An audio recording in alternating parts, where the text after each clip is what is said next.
And good morning to everybody and also to the people online. I have this bad habit of preparing something and then not using it.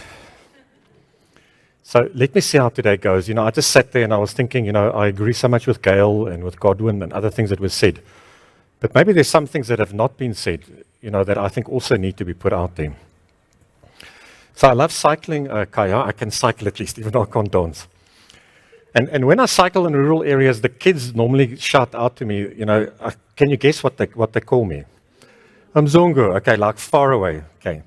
But nowadays, they actually use a new name, okay. They call me Madala, okay. This is now really getting worrying, with all the grey. But being a Madala gives one a courage to speak truth to power, but it also allows one to build relationships and have strong relationships to be able to talk about things that are not always so easy to talk about. So let me start a little bit with the Bella Amendment Bill, which is now an act. The Portfolio Committee on Basic Education met on the 15th of May. It's like 2 days ago. Between the NHI and Bella, there's a lot happening, eh? And we're talking to politicians today, aren't we? We're not just talking to each other. So I got the Portfolio Committee minutes while I was sitting here. There's a subscription. I'm sure many of you are subscribed to it. Can I read a few extracts for you, just like 2 or 3, just as we get started around this? Okay, so the first thing that I picked up in the minutes that I got just now, and I'm just going to read it verbatim. There was a warning that the committee could open itself to legal challenges if rules were not followed closely. There was also concern about errors in the current version of the bill. This is 2 days ago, eh? Other members urged the colleagues to make a decision only after hearing from legal services, rather than preemptively deciding against adopting the report. Okay, now it starts getting interesting. So Dr. Boshoff, and I hope he's not listening, or maybe he is listening, raised the point regarding the language and admissions policy, specifically noting a change that was made in the draft bill. And Moses, you'll probably talk to this just now, and you can say, your side. But Dr. Boshoff raised this concern. He said there was a clause in the bill that said after consultation, and it was changed to in consultation. Now, those of us that work in the policy space would know this is a very big difference. After consultation means you talk to somebody and you say, let's talk about this, let's hear what we say, and then I'm going to go away and make up my mind. In consultation means we have to agree. So this is a fundamental change that was made. He actually mentions, Moses, one of your colleagues, I'm not going to say the name now. And he says, however it appears, this change was not included in the version of the bill approved by the National Council of Provinces. And so he seeks clarification. Now it gets a bit more interesting. So now an advocate, Swart, appeals, and he's engaging now with the chairperson. He expresses his objection to what he perceived as bullying tactics by the chairperson towards the committee members. I'm reading verbatim, this is not my words. Unyieldingly, the chairperson refused to be intimidated. Rejecting Advocate Swart's attempts to assert authority over the meeting's proceedings, she then called for Advocate Swart to be removed from the meeting, citing his behavior as unacceptable. This is pretty interesting, eh? Now we're all watching Parliament nowadays. Okay. The chairperson reiterated her final ruling and Advocate Swart and asked Ms. Nodada not to bring up the matter again. However, Ms. Nodada insisted on addressing a point of order concerning the chairperson's conduct. And so it goes on. Now, just the last part. The chairperson inquired whether Advocate Swart had been removed from the meeting. Upon confirmation of his departure, she expressed gratitude and request to proceed with the meeting. Now, colleagues, if we're serious about education and changing education, this is not a great way of doing things. Okay, and this is not an indictment on the DBE, it's not an indictment on NGOs, it's not an indictment on the private sector. There's something we're doing in our sector that is not working. To consult for a couple of years on a bill that is as important as this, and to 2 days ago to have this happening, and of course for the bill to be passed, tells me, there's something happening here. We're not collaborating in a way, as Gail spoke just now, that is accountable and really holds truth to power. So let me get into, because I also need to talk about what I prepared, but I'm going to feed into that. So let me touch base from where Godwin ended. So Godwin, I'm going to use the KFC example from now. I like it. Okay. Districts matter. Okay, so let's get into the educational stuff. I gave you a bit of a sense of the politics. Let me come back to the educational stuff. I think there's something really important about the NECT and districts that can make a massive difference. So let's talk to our politicians now. If they want to fight in the portfolio committee, they can do that. But we are the educationalists that must talk back to them and tell them, what is really happening in our sector and what are the changes that can be made. The first one is districts matter. The second one that Themba raised, and Themba, you raised the important point, which is actually something that's quite concerning. Severe partnership restrictions due to the PFMA. And so if we as NGOs and non-profits work with government, we really struggle. Because, we treat it like service providers and we have to go through these tenders. And I'm not saying tenders are a bad thing, don't get me wrong, and we need accountability and transparency. But there's some problem here around how you work with a province or with a district that is really difficult to do. Desmond spoke about command and control, and that is changing to collaboration and mutual respect. I like that. And then, Gail, you said a lot of good things, even without slides. I think the culture of accountability is important, but the last thing that I want to say around this, Gail spoke about codifying new models of collaboration. We've learned a lot the last couple of years, and we need to codify those models. And that's now going to my slides. So I'll be really quick around my slides, and I'm just going to run into it. So I'm assuming it's just the green button. So I'm going to talk about three things before any dancing starts. Implementation science matters. We're seeing in the work that Jet does, and by the way, Jet is 32 years old. Jet has played in this space for a long time.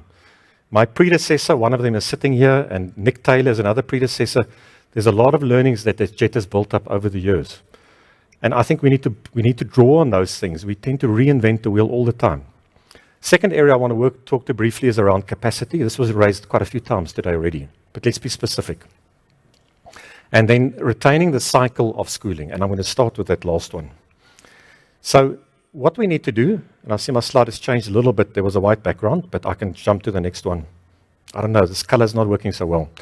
It wasn't white, okay? That's okay, can you guys see? Okay. This is a diagram that Nick Taylor and colleagues did, and some of my JET colleagues worked in this space. This gives us 11 points that are really important in the schooling system. And my point around this is I think sometimes we work so across the different components of the cycle of schooling, that sometimes, we compete too much or we overlap and we are not clinically clear about the area that we work. Let me give you an example. There are 11 points on the cycle. So JET is currently working on point 6 around teacher internships. We think in ITE and initial teacher education, there is a pathway that is a bit more vocational and that allows our kids to become teachers without sitting in a university for 4 years from the start. They go straight into schools and they get distance education tuition around the BA degrees. Now it's interesting that work we're doing at the moment is on point 6, but it is continually getting confused with point 7 around teacher induction. And so we're struggling there when we work with universities, with SACE, the Professional Council, and other bodies. It's like, are you busy with teacher induction? Are you busy with ITE? Now, while these things have an interrelationship, I think we need to really work with each other to be quite clinical clear. Where do we work in the cycle of schooling? Where does Fundawanda work? Where does KST work? And where does JET work? So often, we are a bit of a scattergun approach how we collaborate in this area. And here we need a strong DBE to guide us. My second point is around capacity. So here are a couple of things that I would want to put on the slide. And this is, I think, my most interesting slide for today, I hope. And the others will go quickly because I can watch this time as not looking so good. Three areas I want to talk to you about. The first one is NGOs. I'm just using JET as an example. We have many NGOs in the country. We really need strong NGOs. NGOs play an important role in a country like South Africa, a developing country. And when we weaken them, we weaken the system overall. And many of you today are involved in NGOs. Without NGOs, being treated as service providers. This is a very tricky relationship, and I don't think we've solved it. I've seen in other African countries and also in more developed countries, they've got these specific kind of dispensations around how social enterprises can work. And they work directly with government, but in ways that there's good procurement and transparency, but you're not treated as a service provider. What we do as JET, we continually compete with 30 service providers. Many of them are for-profits. We spend a lot of time and energy in competing, and sometimes you don't win those bids, and that time could have been spent better, working with government and supporting government. Second point around the slide is NGOs need to collaborate. NASCI is an important forum where NGOs can collaborate. We have over 150 members in NASCI now. I remember in the early days of NASCI, Mary Metcalf used to say, nasty NASCI, what are you talking about? NASCI has really become something, and Godwin, you were part of that as well. NASCI is a place where as NGOs we can build capacity, we can hold each other accountable, but we can also work better with government. Let's talk about government briefly. We need a capable, accountable government, not a hollowed out government. And Moses, you can talk to me about this later and we can talk to the DGs, but my problem at the moment is that DBE and DHEAD are pretty weak. And this is not about individuals. There are many exceptional individuals working in these two departments. But in my work just over the last 10 years, really been struggling. The capacity has gone down instead of up. And this is not because anybody's not working hard. It's because we actually have a problem around capacity. We need an integrated long-term plan. The NDP is that. But where's the NDP going? And we're struggling at the moment. So there is an NPC committee right now that is preparing for the new dispensation, what's happening after the elections, and there's really good things happening there. And so, talk to a couple of us that are here today about what's happening there. The third column is around professional accountability. In the research, they talk about bureaucratic accountability and research accountability. This is a research from Linda Darling-Hammond, who's a well-known educational researcher. In South Africa, we have a very strong bureaucratic accountability culture. It means compliance, tick boxes. Where you want to take your system is professional accountability, where you empower teachers, subject advisors, district officials. There's good work that we can do in this area. And then let me talk directly to the NECT. I saw Godwin's on the program, and I don't want to repeat what he said. But interesting, Godwin, the slide was sent before you came today. So build district level capacity. It is such an important niche area. But also be careful. What I've seen happening, and this is from the outside with the NECT over the last couple of years, the DBE's got very reliant on the NECT. I'm not saying it's a bad thing or a good thing, but I think it's something to watch. What that does, it restricts the NECT and it also limits the DBE to grow. And let's rather talk about these things, than beat around the bush. All right, my last point is around collaboration. So here I also have three kind of columns, and if the screen is good enough, you can see all three. These are the kind of three types of collaboration we see at the moment. And I see I'm going over time, so the dancing might start, but this is my last slide. The first one is collective impact. There's a really good science around collective impact and how collective impact can be done. Stanford research, nearly 20 years ago helped us to get started in this area. Jet is applying this model in TICSA, this teacher internship collaboration. And I think we're making relatively good progress over 5 years. But it is incredibly difficult. You need a strong backbone organization. You need good M&E. And you also need a common purpose. But there's an example of a good model that is working. The second one is systemic embedding. Before I go there, the term that is used in collective impact is institutionalization. Interesting. In the middle column on systemic embedding, and this was raised a couple of times today, we're working with the Gauteng Department of Education, training grade R teachers across the province. And there we use the term universalization. Third example is impact investment. Many of us shy away from impact investment. It feels like it's too commercial, new liberal and all these terms that get used. There's interesting stuff happening around impact investment. And I want to challenge us as a group today, and I want to challenge the politicians as well. Get your head around this, because there are things that are happening here that is not ad hoc. There's a science and there's learning that is happening, not only internationally, but also in South Africa. And so let's work together on this. So these were my 3 points. Let's coordinate systemic improvements in a complementary manner. NASCI is a place we can look at it. Let's look at what's happening around the NPC and the NDP. We need strong NGOs, not only service providers, but NGOs. We need a capable state. And we need to focus on professional teacher accountability, not bureaucratic accountability. And we need to shift that. I had a point on my slide around the teacher unions, but I took it off again, and I'm not sure if anybody's here today, I didn't see. Teacher unions have really come around. In the COVID period, the teacher unions stepped up big time. And so, if there's one kind of component of our ecosystem that has really turned the corner, I would compliment the teacher unions under understanding and contributing in a constructive way.